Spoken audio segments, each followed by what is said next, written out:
Good morning, everybody. Good morning. We don't have a very large agenda today, but we'll get started in just a minute. Um, let's,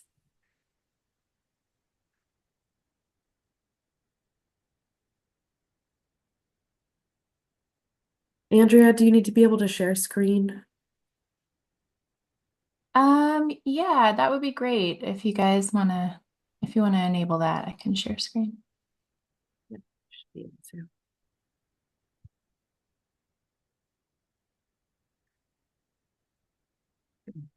I feel like I'm still recovering from this extended holiday. The kids enjoyed the icy snow yesterday. Daycare is understaffed, so it's a pretty crazy morning, but we are here. Welcome to 2025. And we're going to kick off the first spotlight with a guest, Andrea, um, who is going to share an update on a new IRB tool. So go ahead, Andrea. All right, thank you guys for inviting me. My name is Andrea Rusum, and I'm a project manager for UVA's Human Research Protection Program. And we have a new tool that we are rolling out this year. It's actually has a launch date of tomorrow, but you guys are getting a little preview of it early. It's called Evaluate My Project, and it will help study teams with determining if the project they're working on is human subject research. So I'm going to do a screen share now so you guys can all see the new site here. Can you guys see that okay? Any kind of confirmation Looks like from it might folks? still be Yeah. loading. Oh, there it goes. Yep, you're good. Okay. Okay. Excellent. Sorry, I'm working from home today because there's ice all over my driveway in the neighborhood, so a little bit slower. All right, so this is the new tool that's been created. It can be used by both sides of the IRB, the medical side of the IRB, as well as the non-medical. So the SBS and the HSR office at UVA will be able to use this tool.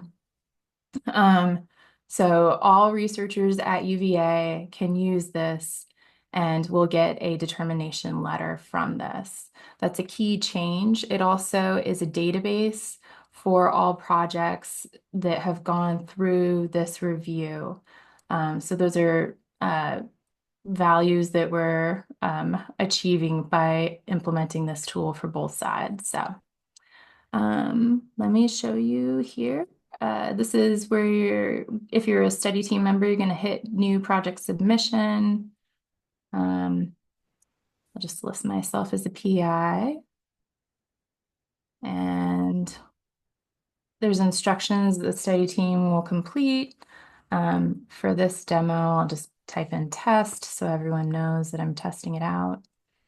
You can select if the project you're working on is medical or non-medical based on your understanding. It can toggle to the other side if you're wrong. You can save your submission. If you wanted to update it, you would go ahead and update it here.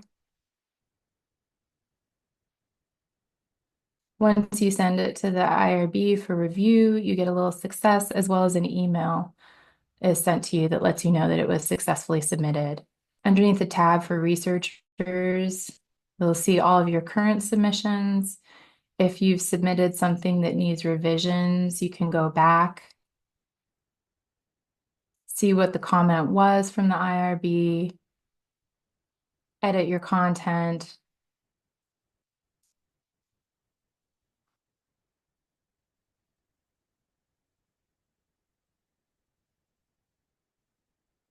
and resubmit. Um, I think a key thing that will interest you guys is the outcome once this is approved. So once your project as a member of the study team has been reviewed and a determination has been made, then you can download the determination letter. Sorry, my internet is slow. And so this is probably what you will see in OSP from study teams for confirmation that the project they're working on is not human subject research and has been reviewed by the IRB. So just to give you guys a preview. Um, this tool will be found on our website.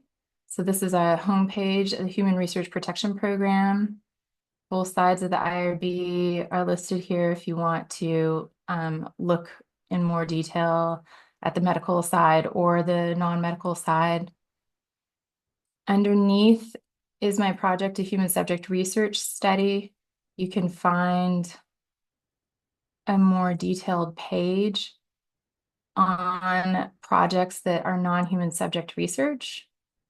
And this is the page that will be updated with the launch tomorrow.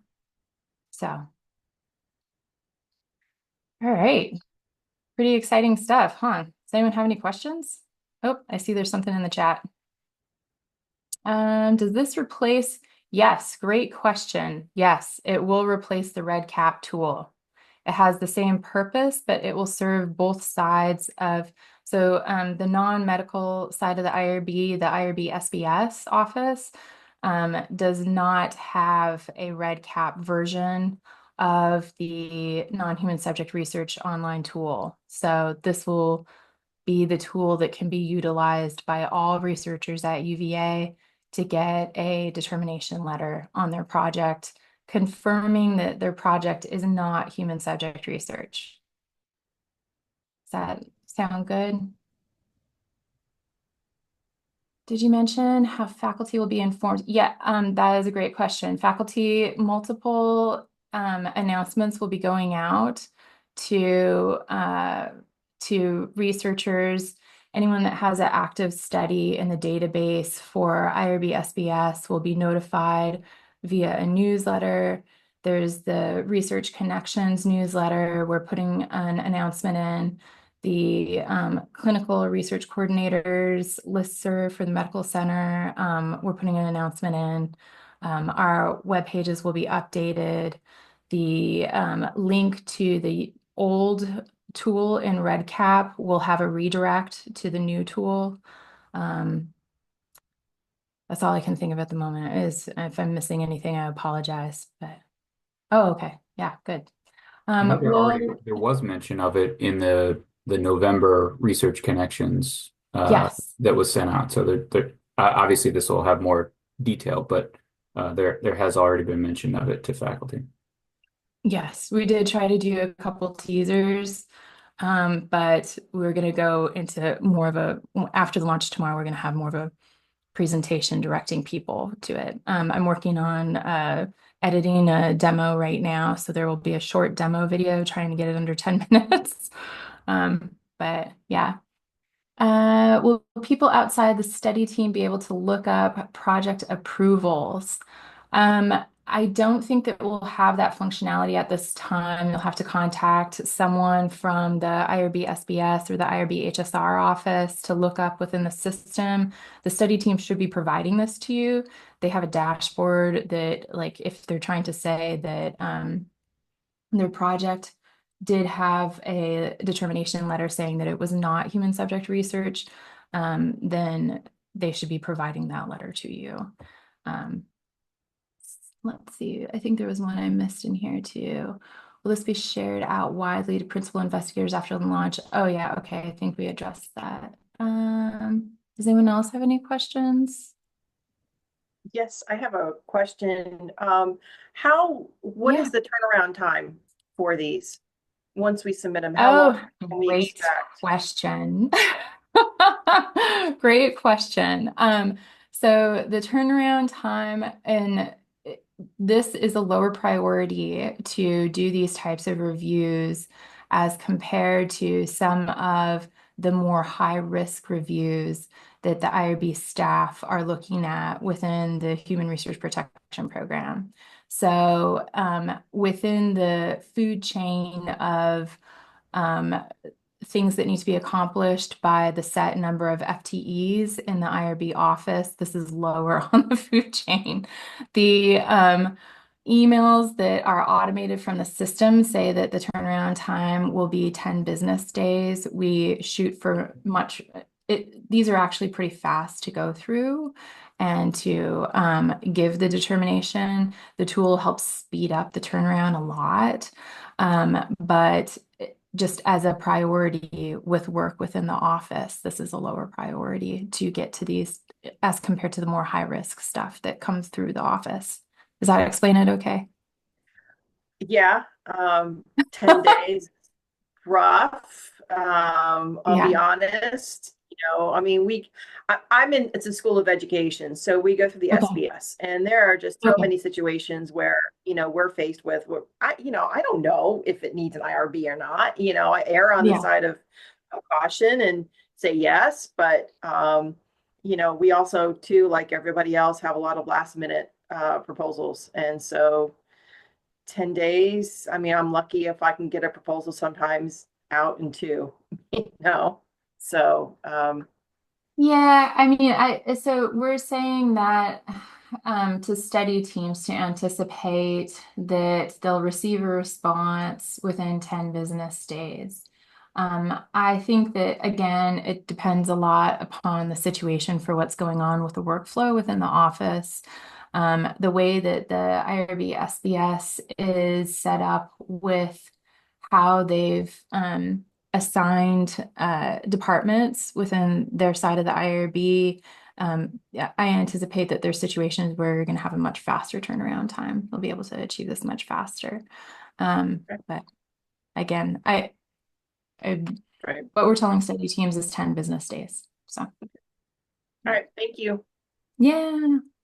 Does anyone else have any questions? Want to provide you with the opportunity to. Would it be possible? I'm sorry, I think Lauren Armstrong is speaking, but I can't hear.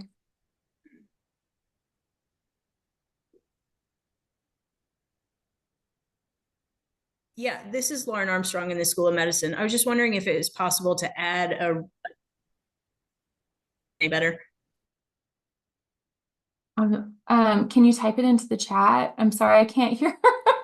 It may be my connection again. I'm working from home today just because of the ice on the roads for the neighborhood. We have not yet been plowed. Can you put a requested date field in the form to help prioritization? I mean, that could be included. I don't think that that's something that could necessarily be honored. And so I don't know if having a field for that would help with the way work is currently set up for the workflow. It may just add to frustrations. But it's a good idea to have some type of communication if there is a situation where a project needs to be prioritized.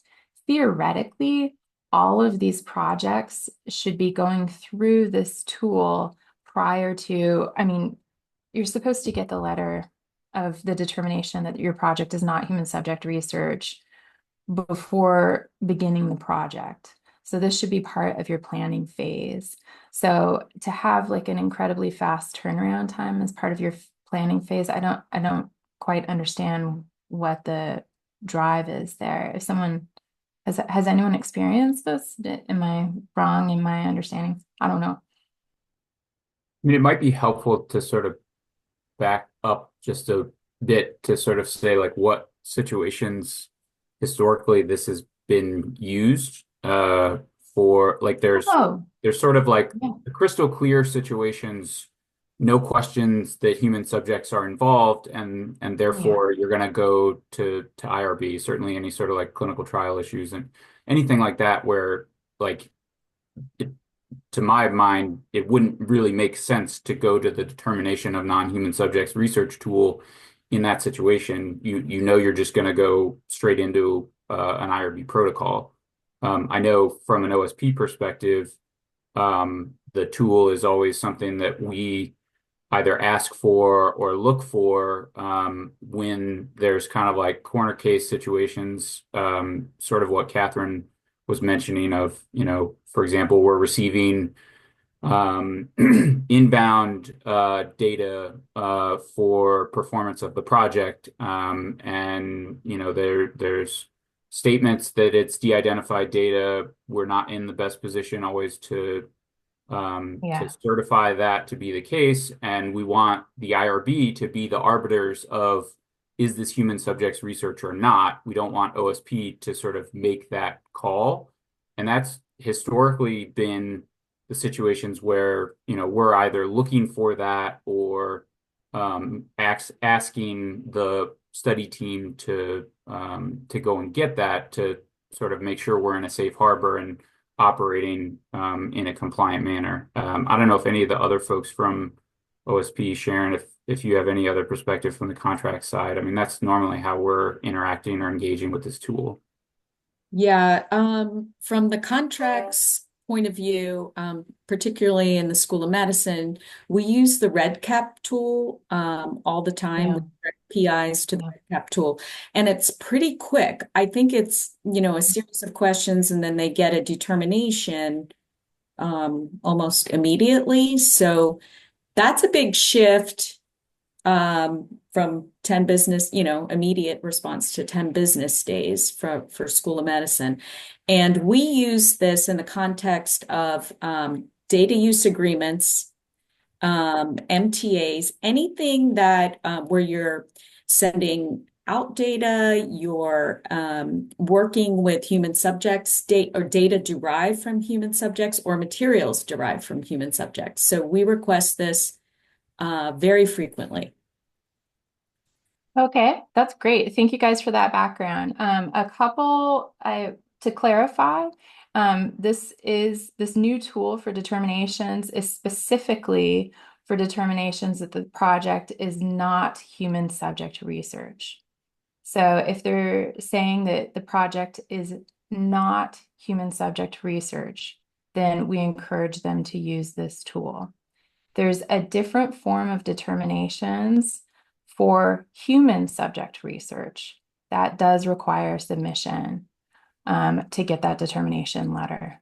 It is called a exempt determination for those situations.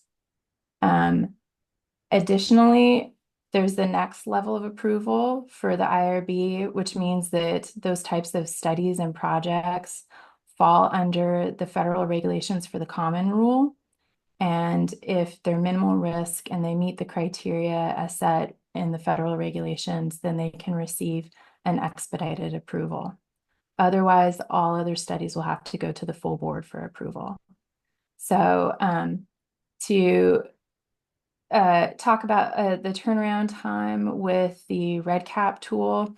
The REDCap tool was modified in 2024 to include a human review. So this should not affect turnaround times for that tool in the past 12 months.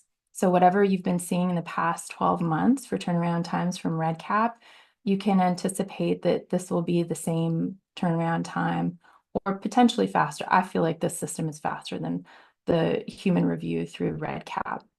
That's my personal opinion. And we don't have any data for it yet. The REDCap tool, when it was fully automated, that fully automated process ended at the beginning of 2024 because we ran into situations where there was ambiguity for study teams or it was potentially being abused, to be completely honest. So that's why we ended that practice of the automated determination letter. So, all right. I know that I've gone over my time, Mary Beth. I'm so sorry for that. No, you actually could go longer if you'd like. We have Oh, a okay. short agenda, so Oh, this is really good conversation. okay. Yeah, is there anything else that I missed here? I'm gonna read Lauren Armstrong's comment here to Catherine's point through, we sometimes have similar questions with proposals or determinations can drive information. Proposal submissions, so the determination can be deadline dependent. I see.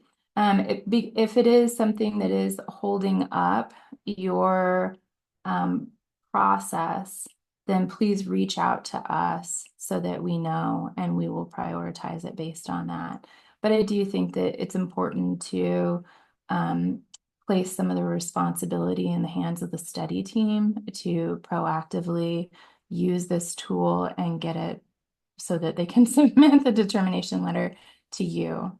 So, I think the other thing I would want to echo for the research community, for the research admin community, I guess, is that, I mean, I think by and large, this has been a pretty good success at School of Medicine. I know we've gotten a lot of pushback for some of the non-School of Medicine orgs when requesting um, submitting these. I mean, I think it's a really simple process. I think is the thing to emphasize to your PIs that and likely, you know, more often than not, if the study team and the research admins are reviewing this and saying, yes, this doesn't look like human subjects research, then it puts you really in a safe harbor to say, like, yep, we're going to be good to go. This is going to streamline things when it gets to OSP. So I think I just want to encourage people in the outside of school of medicine that may not have had as much interaction with the, you know, what was the REDCap tool, that I think it has helped a lot of projects when it wasn't determined to be human subjects research, and hopefully we can replicate that with the SBS side. thank you. That's great. All right. Well, thank you again for inviting me to speak to you all today. I am gonna head out so you guys can go ahead and move forward with your agenda. I'm happy to come back at a future time point after the launch. If you guys have any further questions, or please reach out if you have any recommendations. I'm pleased to meet you all, and I'm happy to interact and make this a better process for everybody. So thank you. Thank you so much for joining. Thanks. Take care. Bye-bye. Okay, I'm losing my voice. Sorry, because I'm sick. I think Sharon, you are up next with some updates from the contract side. Yeah, this is just a quick update. The list of portfolio assignments has been updated because of the departure of Lynn Copland. So we've had to do a few shifts. So that's on the OSP webpage. And basically, there's just a few major changes. One is the School of Education EHD has shifted over to Autumn Flores as the contract negotiator. Cooper Drady will now be handling anesthesiology and the Virginia Catalyst matters, and I will be handling student health. So the OSP portfolio assignments, we checked and it's been updated, so you can find the link there to the current assignment. That's all I have. Thank you, Sharon. Okay, next up is post-award with some staffing and portfolio updates. Urmila? Gareth is going to talk to us about it. Hi, everybody. So I've got a few staffing updates. The first one is we recently created some, in terms of a sort of reorganization, we created some post-award manager roles. They're sort of mid-level management roles that would report to me. And they're really part of our ongoing effort in UVA OSP Post Award to meet the sort of evolving business needs of all the different units and customers we support, but also to provide career development in a meaningful way, right? And so we wanted to sort of enhance, the leadership skills of the people in my team, And so we've created those positions, and we're sort of right now in the final stages of awarding those positions out. So more news on that soon. We also have another staffing update. Our team member Krista Albanese, she'll be moving out of OSP into UVA Finance. This is going to take place next week. Of course, we're very sad to see Krista leave our post-award team, but she still she still would be working very closely with us in her new role on the Workday support team. She's going to have a ton of responsibilities there, but she will be focused on grants management.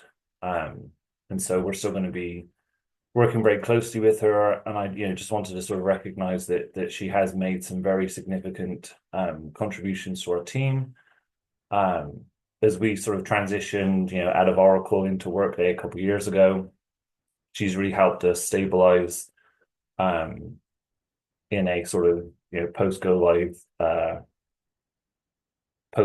kind of environment. And so we wish her all the best. Other staffing updates. We recently got budget approval for 3 fixed-term positions. In my team, 3 fixed-term post-award accountants. We opened those up for applications towards the end of last year. And we got some pretty high volume of applications, and we're shortlisting for those now. So we'll have more news on those open positions. So in addition to those 3, I've also got Krista's open seat, and then I also have 1 open seat on the award management team for School of Engineering. And so as we bring those people on board, we'll communicate that out, and we'll also update the portfolio assignments as necessary. If you have any questions about that, please don't hesitate, as always, just to reach out to me. Thank you very much. Thank you, Gareth. Okay, next up is Stephen Cooley. He's going to talk about preferred names. Stephen? Hello, everyone. Yeah, I just wanted to give a quick update for some Research UVA functionality. So effective yesterday, Research UVA will display individuals' preferred names instead of their legal name when they're different. This decision was made to bring the systems in line with other systems and resources across the university, such as Workday. But it also, we hope to respect individual preferences and reduce confusion if somebody doesn't know that somebody else uses a different name than their legal name. We don't expect that there should be any negative impacts or issues related to this change. However, if you experience any difficulties in the system related to the change, please contact the info team. Other questions can be directed to OSP Help or Kelly Hochstetler. Thanks, that's all I've got. And I put a link in the chat. It is not through Workday where you update your preferred name. So if you would like to make a change to your name, to a preferred name, there's a link in the chat. You could also just Google UVA preferred name to get there. So yeah, perfect. Okay, last up on the agenda, just a reminder that we did the SF424 system to system upgrade right before the holidays. It went well. So if you are working on an NIH application that's due on or after January 25th, the new forms are uploaded, and you should be able to choose those new forms. If you have any questions or something doesn't seem to be working right, please, you could email me and copy info team or vice versa. We can connect with the Huron support staff and figure out what's going on. But those forms are ready for use. Okay, we have half an hour left, so I'll be able to gift time back. But before I do, I just wanted to check in if there was any questions about anything shared today.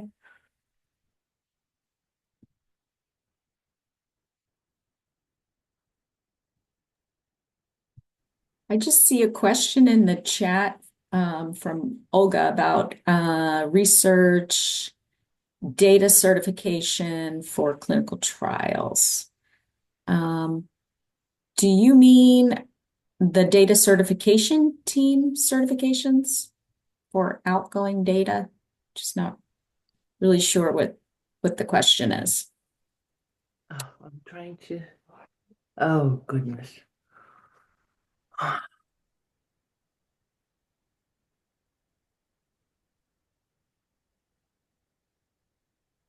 Can you hear me? Yes. Oh, because I had hard time to turn on my microphone. Yes, I mean the data we receive from clinical trials sponsored by industry. So because we never had to go to research team, to data team and ask for data certifications for clinical trials. And lately, I've been requested by our contract negotiator that in order to execute the agreement, we have to provide data certification. So the current procedure is for outgoing human subjects research data. We require you to reach out to the research data certification team. This is just School of Medicine. And they will make a determination as to whether or not a certification is required. That being said, we have been advised that Deb Green, who is leading that group, is leaving or has left UVA. So there may be some changes to those procedures, but we haven't been advised of those as of yet. So we're going to currently continue to follow the process that's in place until we hear otherwise. Is it a new requirement? Because I've had like, I don't know, 50, maybe more clinical trials, and I never had to do this before. For the actual, clinical clinical trial where the data, I mean, that should be covered if it goes through the IRB, that should be covered under the data security plan.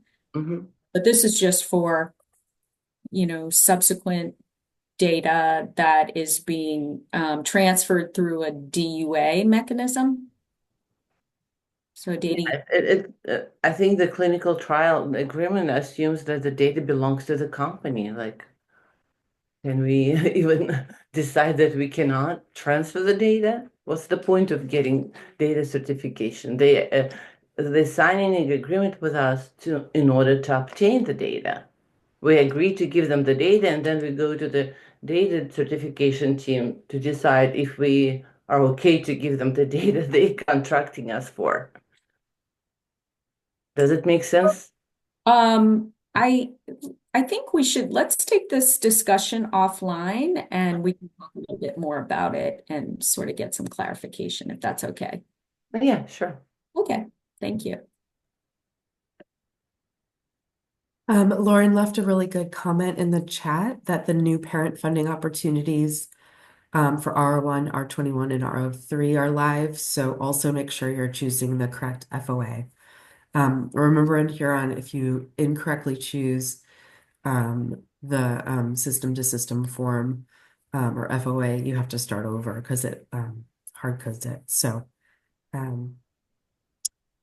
okay, let's see one more comment in the chat. Post-award, Gareth, could you check on the portfolio assignments that are on the website? Yeah, we can do that, no problem. Perfect. Okay, I think that's it, unless there's any other questions.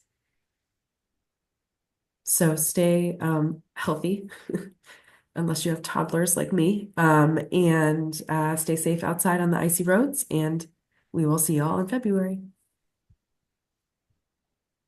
Thank you. Bye, everybody.